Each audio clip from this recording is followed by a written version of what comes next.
Chaque tongo sur la il faut ça la physique. Ils ont permettre la graisse, puis ils ont permettre au quoi na mutambu ya banité. Il y a à regarder chaque tongo physique matina est très important.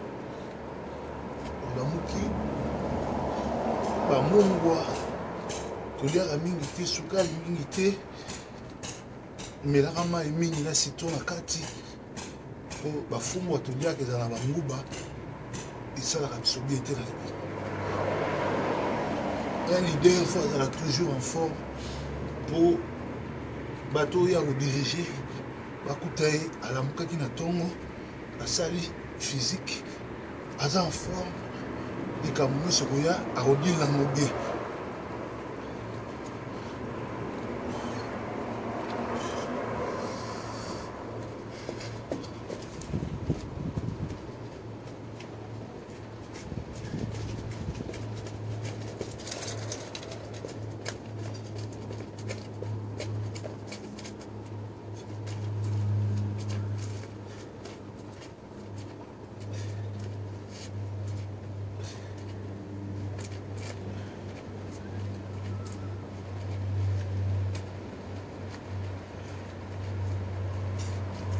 En plein chantier.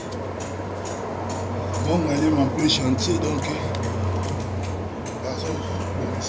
ça physique pour les permettre de se. Hi.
exercice ya ntongo eza malamu parce que totokaka te tout le temps na kar or nzoto eza na mposa etoka ebimisa oyo tobengaka motoki na kati ya motoki mungu ezobima sukali ezobima alors soki okokisi deja 45 ans eza malamu mingi te oliaka sukali mingi oliaka biloko ya sukali tiaka ti na yo cuillère moko ya sucre okotia te epuis ezala moto chaque weekend eti biso basamedi na ntongo oza na 1 heure dite ya fitting eza kozongisa yo na rythme ya bien lero ozotuka ezobimisa bagraisse ezobimisa babiloko nyonso surtout biso baafricain tala fumbwa combien de graisse ezala na kati na nguba tala bafufu ya minene minene toliaka sucre mpe ya na kati alors eza malamu olamuki na ntongo osali footing osali mwa mbangu otoki okoki kosokola obandi journée malamu eza kitoko.